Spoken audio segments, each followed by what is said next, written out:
Ciudadanos y Partido Popular. Realmente son tan distintos. Hoy día la política es más elástica que en cualquier otra época pasada y los partidos, tan moldeables como la plastilina que usábamos en el colegio, ya no tienen otro aspecto que no se parezca al de gigantescas agencias de colocación laboral equipadas con numerosos departamentos destinados al adoctrinamiento antisocial. Aquí no hay principios que valgan. Y si los hay, si alguien los tiene, o se ir por la puerta por sus propios medios o acaba arrojado por la ventana. La falta de principios es el denominador común que hace tan parecidos a los partidos políticos. Y la única diferencia que puede llegar a existir entre ellos es que mientras unos hacen gala precisamente de esa falta de principios, o lo que viene a ser lo mismo, presumen de defender cualquier cosa que atente contra esos mismos principios de los que carecen, otros partidos prefieren no destacar, o no correr el riesgo de ser completamente excluidos, y guardan silencio en las situaciones en las que se deberían defender esos principios que sus votantes reclaman. Así las cosas, el centro derecha español está dividido en dos actualmente. Por un lado, Ciudadanos. Una fuerza política que no acaba de dar el salto hacia una mayoría de votantes que le consolide como el gran partido del centro derecha español. Y por otro, el grupo político que en menos de una década ha pasado de ser mayoría absoluta en el Congreso a ocupar una tercera parte de los escaños que llegó a obtener en su mejor momento en 2011. Una debacle de escaños propiciada principalmente por la traición a su electorado y los numerosos casos de corrupción, cuya cantidad solo ha sido superada por el PSOE. Ciudadanos y PP suelen dar la impresión, creo que interesada y estratégica, de ser dos formaciones condenadas a no entenderse por completo.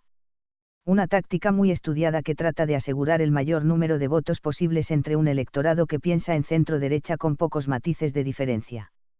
A día de hoy hay muchos votantes que seguirán votando a la derecha moderada que hable de bajar impuestos y de liberalizar la economía, pero que jamás en su vida volverán a votar al PP por la traición del infame e impresentable Rajoy y su sicariado en el que Montero y Sáenz de Santamaría ejercían de lugartenientes con plenos poderes.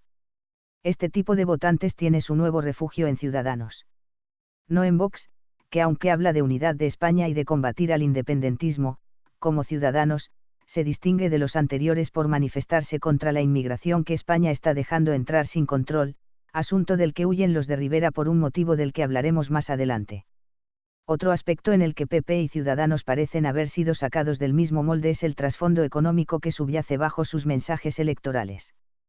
Puede ser atrayente lo que ambos propongan en sus programas, y la inmensa mayoría de los votantes se contenta simplemente con eso, con leer en un programa electoral maravillosas propuestas sobre economía de mercado, pero prácticamente nadie se molesta en escudriñar en el historial de quienes elaboran tales propuestas. En Ciudadanos, el economista Garicano se ha distinguido en los últimos meses en insistir en la imagen liberal que el partido se decidió a adoptar no hace mucho tiempo.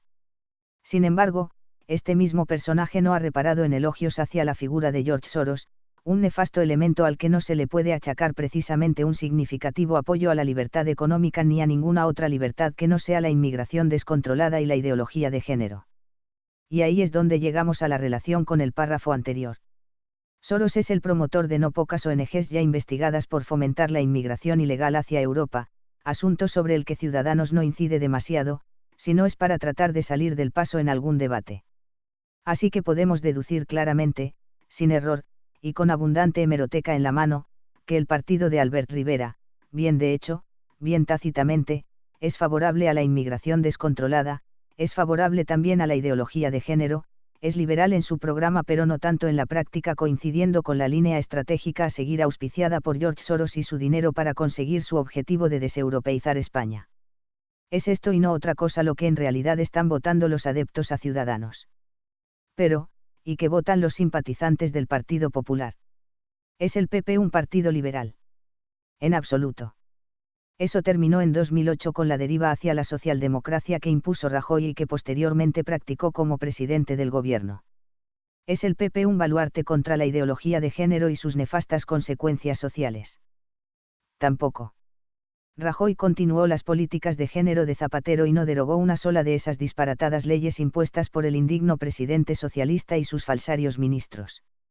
Pretende el PP racionalizar la inmigración y restar insultantes privilegios a inmigrantes ilegales. Rajoy no lo hizo nunca.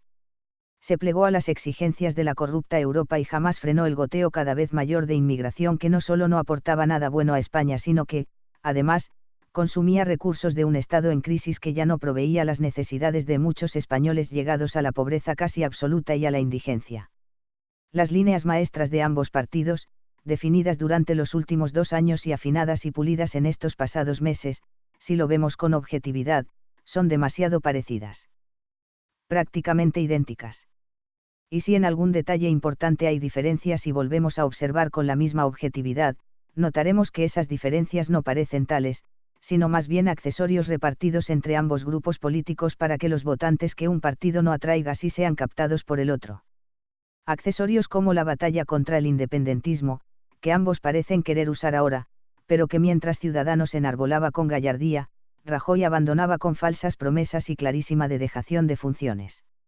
O el paraguas protector de la corrupción socialista en Andalucía que Ciudadanos prestó a Susana Díaz durante toda una legislatura, gobernando en coalición durante 4 años, antes de aliarse con el PP y Vox para desbancar a una presidenta socialista a la que, curiosamente, Pedro Sánchez quería hacer desaparecer del mapa.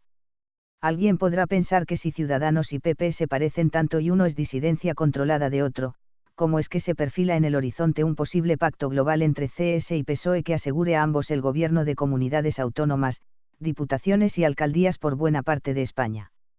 Muy buena cuestión. Pero sigamos pensando fríamente, sin preferencias ni partidismos, y vayamos un poco más allá, es el PP de Rajoy tan distinto al PSOE de Zapatero, que en definitiva es el PSOE de Sánchez. Es que no existe un eje común que une las líneas de actuación de los 3 partidos, PP, Ciudadanos y PSOE. No están los 3 partidos, con escasos matices, defendiendo e implementando en todas las comunidades autónomas donde tienen poder las nuevas leyes de género en la educación. No se parece sospechosamente el comportamiento de estos 3 partidos respecto a la inmigración. No comparten demasiados puntos semejantes en sus políticas impositivas. No cuentan los 3 grupos con políticos simpatizantes de George Soros y de sus estrategias diseñadas para tratar de imponerlas en la Unión Europea. No ha mantenido el propio Soros notorios encuentros con Pedro Sánchez, encuentros algo más discretos con Albert Rivera, y encuentros mucho más discretos con Rajoy, el último de ellos con cierto miembro de la directiva de Casado como invitado. Desgraciadamente, nadie en España parece plantearse las cosas en estos términos. Los españoles se pierden en vaguedades o en luchas políticas que solo benefician a los líderes de los partidos y a quienes gobiernan por encima de ellos. Y si apartamos a unos pocos que de verdad se interesan por lo que sucede en nuestra nación, el resto, los que pasan de la política, están más atentos a Sálvame y Supervivientes que a la subida de impuestos en ciernes que amenaza con hacernos, otra vez, un poco menos libres.